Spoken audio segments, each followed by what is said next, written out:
Meeting for the Dynamic School District 76. Roll call, please. Bordeaux, here. Hale.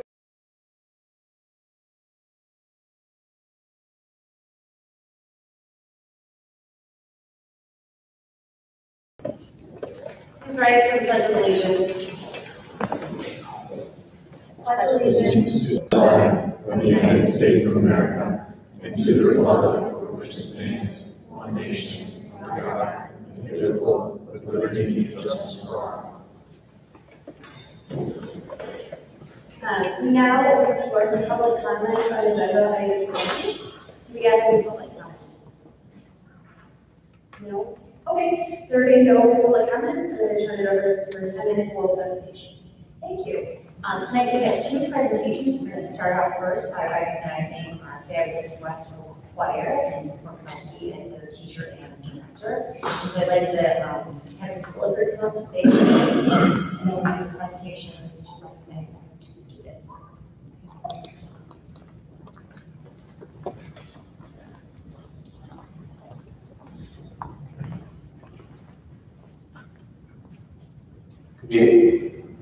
Good evening.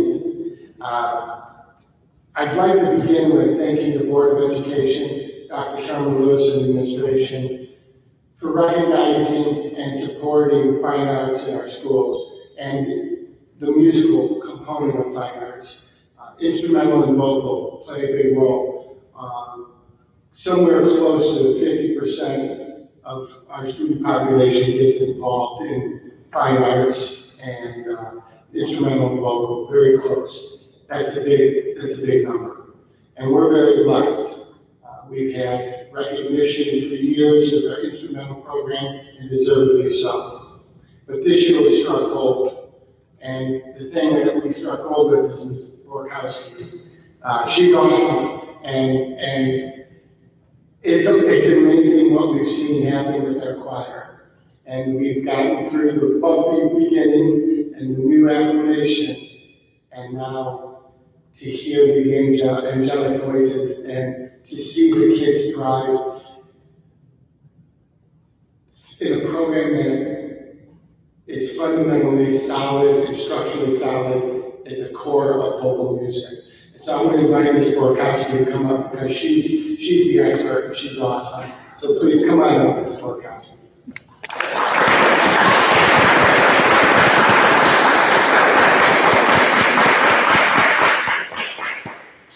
Thank you so much for having me here tonight, and I just want to echo gratitude for the board and Dr. Sherman Lewis and the administration for continuing to support our music program here at Westfield. It has been an incredible year of growth for us. One of our most exciting achievements this year was when the choirs were able to perform at the Northern Illinois Music Conference Organizational Contest this March. And for the first time ever in Westfield history, I'm told, we were able to get a rating of a 1 this year, which is the highest rating that we could get. So we were very excited about that. And of course, the foundation for this success begins with the culture and the community that we continue to build in our choir program here every day, especially through the leadership of our students. And two of my most shining examples of this leadership are the two students I have with me here tonight, 8th graders Isabella Sandoval and Juliana Taralba. These students are the ones who asked to lead warm-ups, who asked to come in during lunch and after school, who stop in to sing with the younger students and give them support and encouragement, and who have worked with me all year to make our choir program something we're proud of and something that we love. This past February, they performed a duet at the NIMCON Solo and Ensemble Contest, where they not only received a 1, but were actually only 1 point away from a perfect score. And so we wanted to bring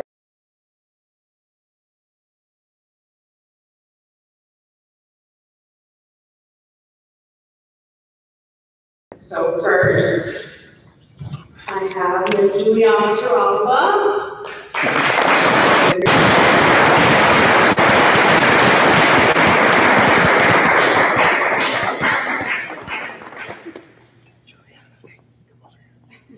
And Ms. Isabella Sandoval.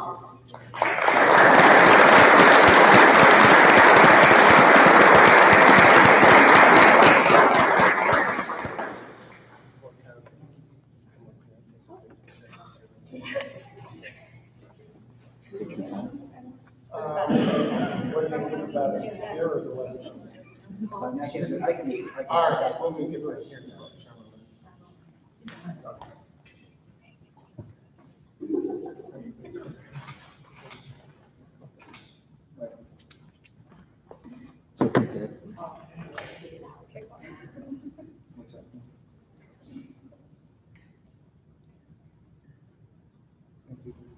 Thank you so much.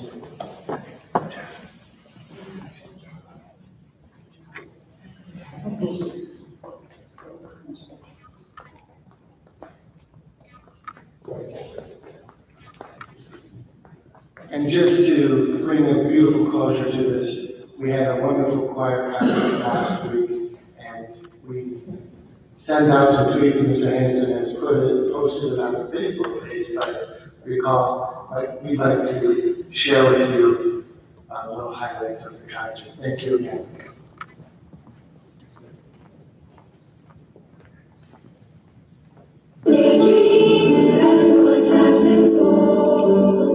People like the way trees have us singing through the song. And the clouds that were lightning, and it goes like the song. And you'll see a woman life to be something more than more. Rivers along the make and ripple. Eagles along the make and fly. I've got to be where my spirit can run free. Gotta find my corner of the sky.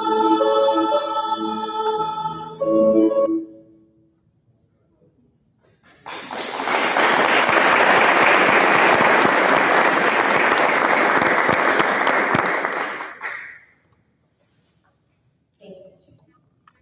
For our second presentation tonight, we have our dual language team here, along with Tammy and Mr. Drago, who are going to share a progress estimate. And as the board knows, we're working very closely with our teacher leaders in collaboration with them in developing our programs, our instruction, our professional development, so we can increase and strengthen student outcomes. So tonight, we're going to give you an overview of what the language programs team has accomplished this year, a summary of their work, their goals and outcomes, and we have teachers that are going to be presenting it. So as we share, we collaborate with our teacher leaders. So I'm going to ask the teachers if they could please take a minute to introduce themselves, tell a little bit about what position you teach, and then we also have two teachers in the audience from the dual language that are here from support. So I'd like them to take a minute to introduce themselves too. Yes. Before the teacher starts speaking, if students and their families were writing essays, I'd like to leave you are welcome to do so. So thank you very much for coming, and thank you parents for your support in attending tonight. So we want to take a few minutes. Let's start out with Ms. Lloyd. So my name is Vanya Lloyd. I teach third grade dual language at Diamond School. My name is Greg Rose. I teach fifth grade dual language. My name is Lizzie Delpy. I teach second grade dual language at Alma Garcia, dual language, kindergarten, and third. My name is Cynthia Gomez, and I teach first grade dual language Cherokee. Over here. Vanessa Namo, second grade dual language at Diamond. Paula Nepera, third grade dual language at Diamond. Thank you, staff for attending today. So tonight's presentation is going to focus on defining the language program goals, how they align to our district goals and priorities. We're going to get started with our academic excellence. So the team asked at work to create the comprehensive curriculum that aligns with the Common Core SPEAK standards and the Spanish language development standards. So they look to better align the curriculum through strategic vertical articulation. One of the cool things we've had an opportunity to do this year is develop a dual language leadership team, much like the instructional leadership team. We did the same type of structure from the dual language side. And so over this year, we had an opportunity to really dig into program design, take a look at some of the research behind dual language, and take a look at several other programs throughout the Chicagoland area, and help to design a program that helps give us a more singular focus in our dual language program. So in the future, we're going to be rolling up a dual language program that is outlined here. And just basically what this consists of is next year in kindergarten and first grade, we'll have an 80-20 model, which includes having 80% of the day taught in Spanish and 20% of the day taught in English. This is very common among many dual language programs. The current program model is 50-50 across the board. So in the following year then, second grade will become 70-30, the following year after that, third grade will be 60-40, so we're graduating this northward over the next several years in hope, in addition to growing our middle school program to include both Spanish language arts and a Spanish social studies course as well. So right now, next year, we have 6th grade social studies this year, 7th grade social studies next year. The following year, we will conclude with 8th. In the area of professional excellence, our goal has been to increase the capacity of our dual language leaders. I can speak a little bit about my own personal experience. I was able to participate in a cohort called Literacy Squared, which is kind of a trainer model. They have some really great people come out from the University of Colorado. I went to this, I learned a lot of really great strategies that I was able to take back with me, share with my colleagues. And that has led us to our next goal or outcome, which is to support the continued professional development in the district. So we're going to be starting a book study on that book, which is called Literacy from the Start, with the goal of keeping everyone on the same page and creating continuity amongst the instructional practices of all of our grade levels, kindergarten through 5th grade. And the dual language leadership team has worked collaboratively to support the dual language initiatives across the 3 buildings. And this summer at our Professional Development Institute in August, I'll be working with teachers on the Sistema de Evaluación de Lectura, which is the benchmarking tool for reading in Spanish, and Spanish reading strategies. Good evening. I'll speak about the operational excellence that we've been doing here. Our goal is to manage more of our TBI, transitional bilingual education, and TBI, transitional program instruction compliance, and our processes. What we were able to do was develop a cumulative folder compliance binder for each school, working with our administrative associates. We had to recommend and streamline the process of registration, being aware of only which facilities being included in other native languages as well. We also managed online notification letters. You get me again. I'll talk a little bit about financial excellence. This is very exciting, along with the excellent leadership from Mr. Darko. We sat down and looked at our 0-3 and wrote that grant together and then amended it to capitalize on the structural resources and professional development. Very fortunately, we were limited to include our summer school programs and offer them free to all district students. One of the other outcomes is to provide instructional resources, professional development, and extend our learning opportunities. And one of our goals is to increase family and staff engagement and participation.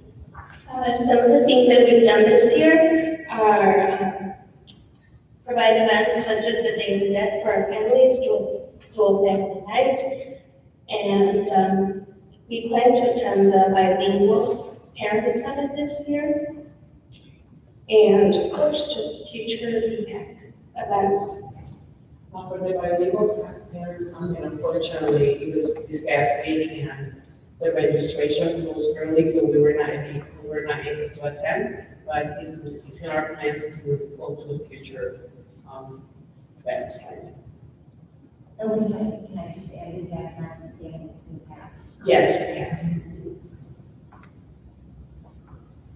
As I speak tonight, I want to just start by expressing my gratitude to the board, to Dr. Sherman-Lewis, to the administration, and to this amazing team that sits alongside me, behind me, and they're not here this evening. We've done some incredible work, and I look forward to the coming years and the next steps that we will be maintaining really very strong dual language program for our students in our district.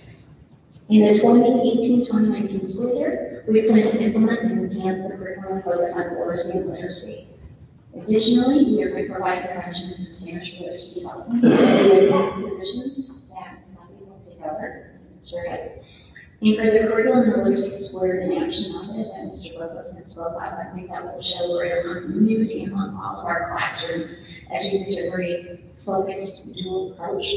Continue professional development and leadership capacity building opportunities. This team is remarkable, and I just can't wait to see what they'll be able to do in the coming years. Enhance our collection of Spanish literacy materials.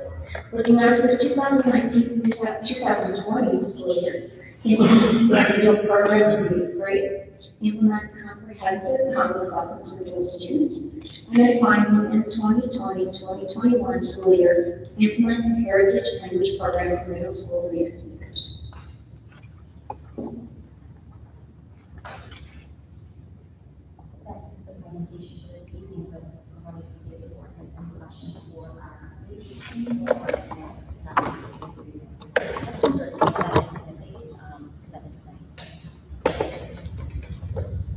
So the heritage speakers, or heritage program for native speakers, currently, if a student who's a native speaker comes in kindergarten, they get through the language program.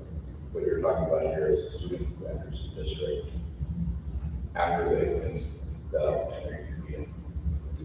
Thank you for that. That's a very thoughtful question. There's a couple things. As a student comes in with a language for their L1, their first initial language being Spanish, they have the choice of going to dual or being service if they need that for additional English support.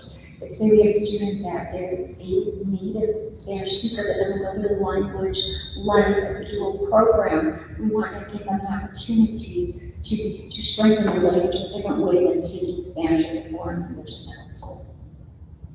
So like a typical student might take a Spanish 1 course, but this is a course offered for middle school students who have that L1 Spanish background already. So as Tracy was saying, helps strengthen that for those kids who are moving on. It's a different approach. Yeah, so how are the children who are native speakers,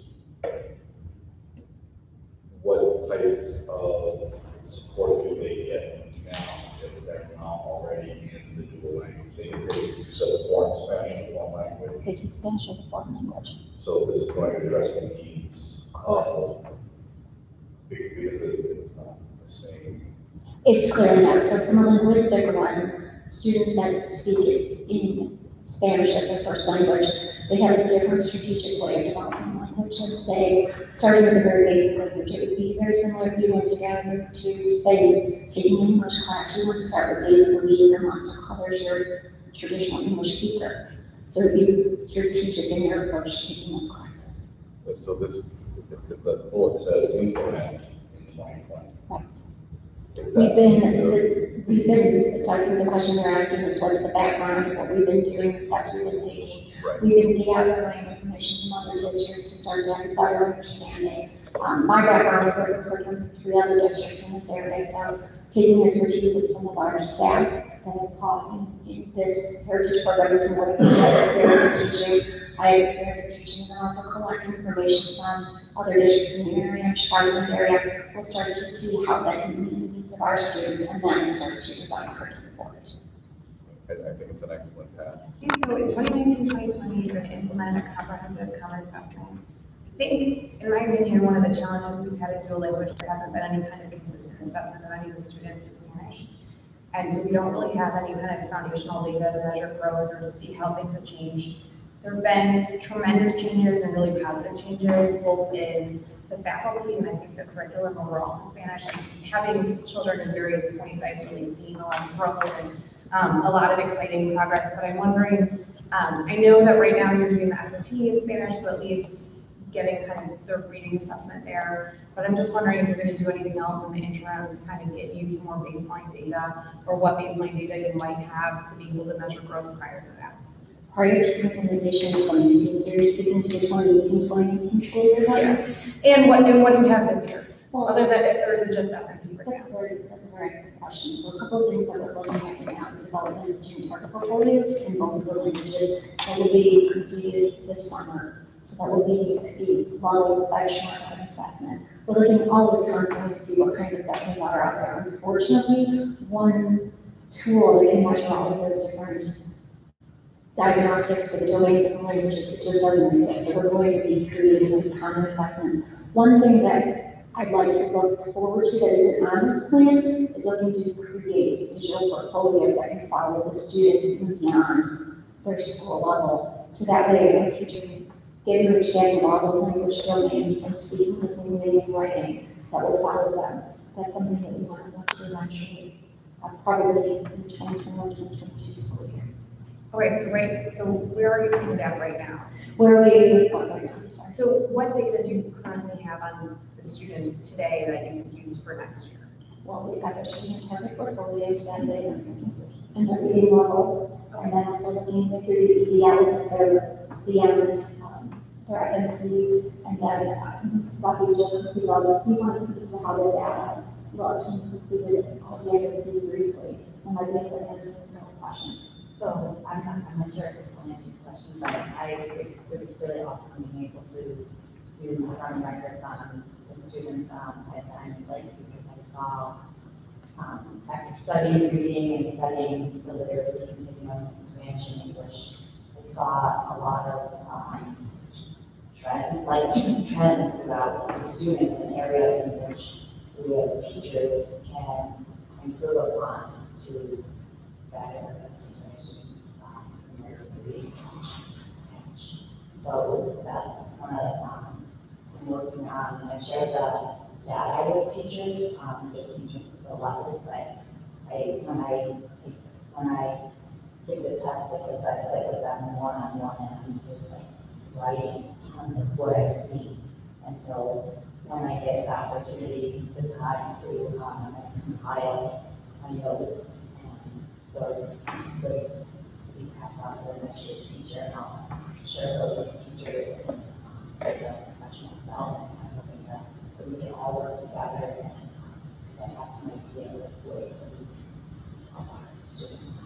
And I think too, one of the challenges has really been, in the world of just English language, we have assessments like PARC and MAP and STAR and all these things that we're able to rely on. Whereas in the world of dual language, those things don't exist. And the assessments that do exist, I don't think we really feel that they give us all the best data. As teachers use this, I think it was the Spanish DORA version, they had challenges with that. They didn't feel like it gave them correct assessment data. So we're really challenged with finding an appropriate assessment that's going to give us the measures, the reliable measures that we want. So we've, Tracy and I and the team have kind of looked at really focusing on common assessments, using the FEP, having some consistency, like the stuff we were talking about, but then really just trying to develop those things in-house, because at least it matches our curriculum and matches what we're following. So it has been a challenge. Yeah, thank you all for your answer there. I think as a board, it's been, in the last couple of years with reintroducing math and being able to see that data, we've been able to see how the students are growing in English and in math, and kind of seeing that growth. And I know that you guys have invested a lot of time. We've been trying to invest more resources into the dual language program. So I just want to make sure that we are able to measure and see that. I mean, I think we're moving in the right direction, but just that you guys have the tools that you need to be able to see and measure this growth and accurately address the students' needs. I think we all wish we had a little bit better of an assessment suite than we do, but I think as our program develops, and probably, with not only, we're not the only school district that is really implementing dual language, hopefully more and more corporations and companies will be able to assist in that as well, like MAP or something like that. Thank you. I have one question. You talked in 2018-19 providing interventions. I was wondering if you could describe the interventions that you're planning. You want to tell me, this is what we did is Ms. Duffy is going to be our reading interventionist for next year. So we kind of sat down and developed some guidelines for that role, actually. And really what it's about is, it's about like any other reading intervention that you would have in English side, identifying students who need intervention in Spanish only, so it's singular focus on Spanish, and then providing interventions for those students who are not at grade level proficiency in Spanish. Did you want to add anything? I was just gonna add that I've been researching, like, as to what Mrs. Hale was saying, like, assessments that will tell you where students are at. And so there are basic skills in Spanish, at the very basic reading level that I plan on using, and I'm looking to see if there are companies that have those assessments already made to measure which kids are getting which skills and which kids don't have that beginning foundation of Spanish. One quick thing, the idea of expanding dual language into through eighth grade is absolutely the right thing to do. Is just wondering, what are area districts? How far do area districts take their dual language programs?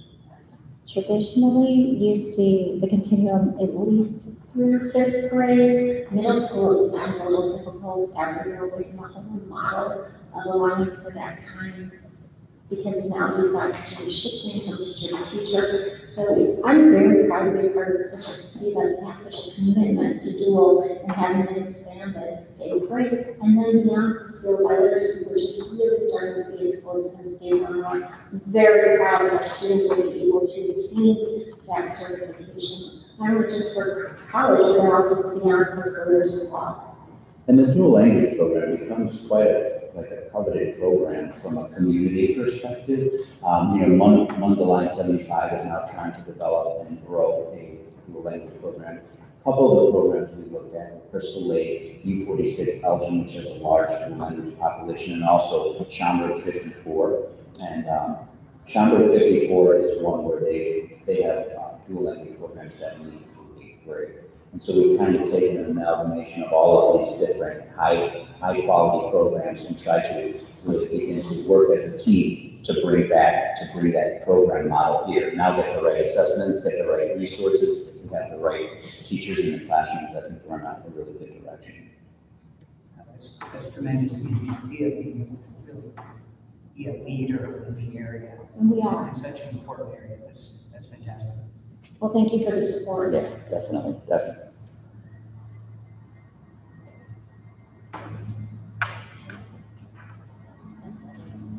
Thank you for doing a fantastic job. We appreciate teachers coming on our personal time too.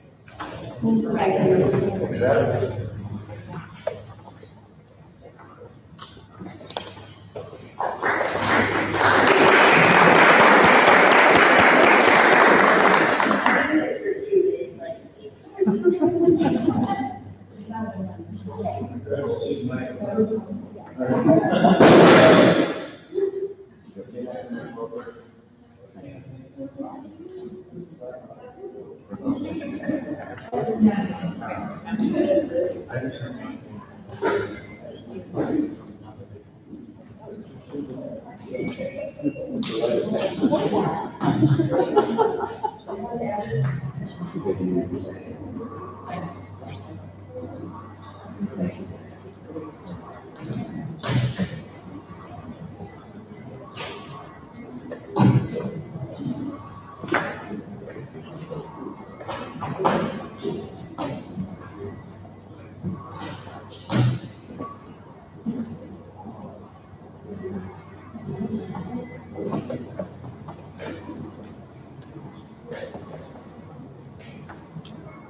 Moving on to the business agenda.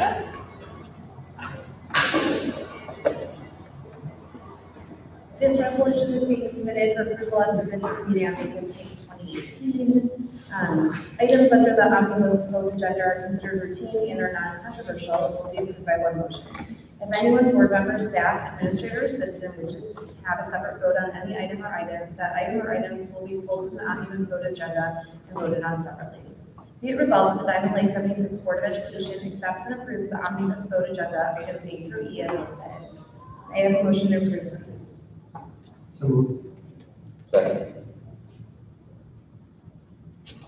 Bordeaux? Yes.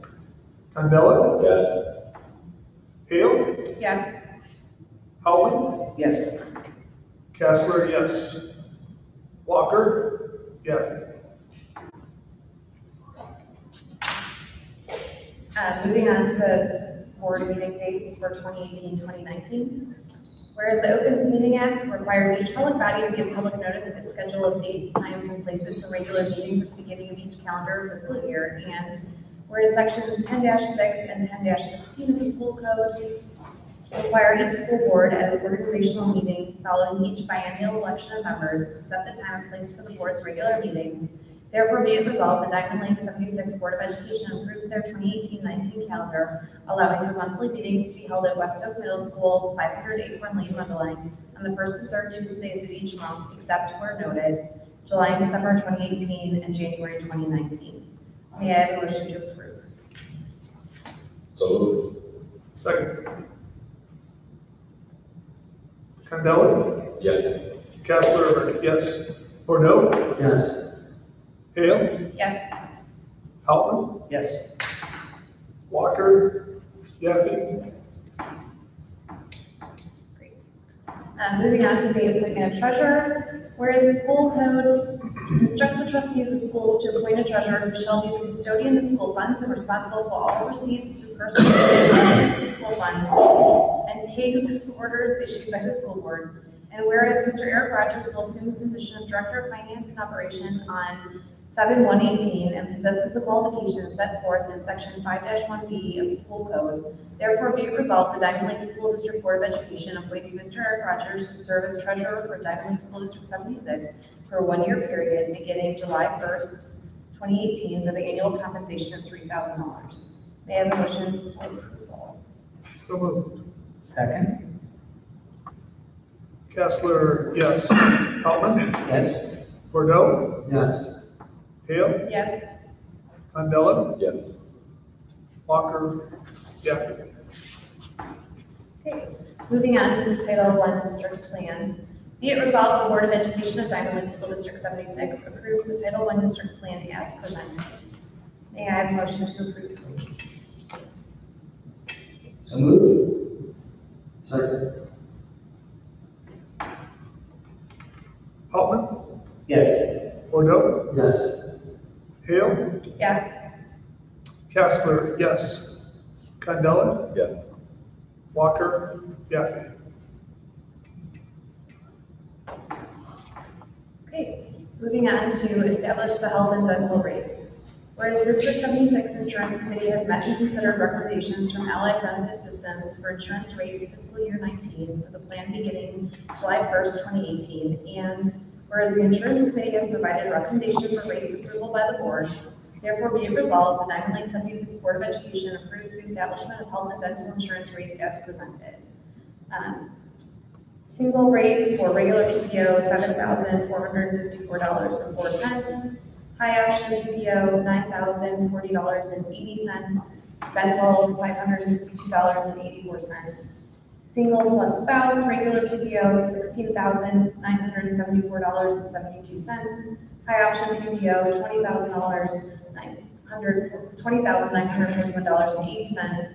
And dental, $1,017.96. Single plus child, regular PPO, $16,022.76. High option PPO, $19,751.64. Dental, $1,017.96. Family plan, regular PPO, $21,417.72. High option PPO, $26,495.52. Dental, $1,715.76. May I have a motion to approve, please? So moved. Second. Okay, Howland? Yes. Candela? Yes. Bordeaux? Yes. Hale? Yes. Kessler, yes. Walker? Yaffe? Okay, moving on to the amended meal contract. Be it resolved, the Diamond Lake School District Board of Education approves the Preferred Meal Systems as the vendor for the prepackaged frozen meals and related components for the 2018-19 school year at the rates listed below for an estimated annual cost of $193,414.90 for the last of up to 4 annual contract renewals to be negotiated yearly. The renewal meal rates for the 2018-19 school year is as follows: breakfast, $1.1510, lunch, $1.8289. May I have a motion to approve? So moved. Second. Bordeaux? Yes. Kessler, yes. Hale? Yes. Haltman? Yes. Candela? Yes. Walker? Yaffe? Okay, moving on to the classified salary spreadsheet. Be it resolved, the Diamond Lake School District Board of Education approves the recommendation to approve the revised classified salary spreadsheet as presented. May I have a motion to approve, please? So moved. Second. Kessler, yes. Bordeaux? Yes. Hale? Yes. Haltman? Yes. Candela? Yes. Walker? Yaffe? Great, moving on to the resolution for personnel items. Be it resolved, the Diamond Lake 76 Board of Education accepts and approves the personnel items as depicted on the agenda. There's one new hire. May I have a motion to approve? So moved. Second. Candela? Yes. Was that Bordeaux? Second? Yes. Yes, it is. Okay. Hale? Yes. Haltman? Yes. Kessler, yes. Walker? Yaffe? Okay, that concludes the business agenda. Moving on to board discussion. Do we have any board discussion for this evening? No. We have no freedom of information requests, notices, and communications. So in your packet is just an attachment for IASB is putting on a professional workshop for board members on June 9th from 9 to 3. So if you are available and interested in attending, Jason or myself will be registered. We now move to public comments and petitions for non-agenda items. Does anyone have any public comments or petitions? Okay, there being no public comments and petitions, we move on to others. Just a few quick reminders that the 8th grade graduation will be next Thursday at 7 o'clock in the high school. So if you are able to attend, please let us know so that we can ensure that we have a spot on stage. And then we'll be reorganizing things a little differently and having more than present certificates or diplomas to our graduates. So just let us know who we will attend that evening. And also just a reminder that the All Boards Collaboration meeting is Wednesday, June 20th at 6 p.m. And right now we have Mr. Kessler joining us. So if anybody is going to attend, please let me know. And lastly is the thank you card from District 76 staff written on behalf of the union president, thanking all of you for your contributions to the teacher appreciation activities and luncheon the board sponsored. So just wanted to share that with all of you. Thank you. Thank you, Daisy, for what I say. Thank you, Daisy. Okay, and now we will be moving into executive session for the appointment, employment, compensation, discipline, performance, or dismissal of a specific employees of the district or legal counsel for the district, including hearing testimony on a complaint lodged against an employee or against legal counsel for the district to determine its validity. We have a motion to adjourn to executive session. So moved. Second. Bordeaux? Yes. Haltman? Yes. Hale? Yes. Kessler, yes. Candela? Yes. Walker? Yaffe?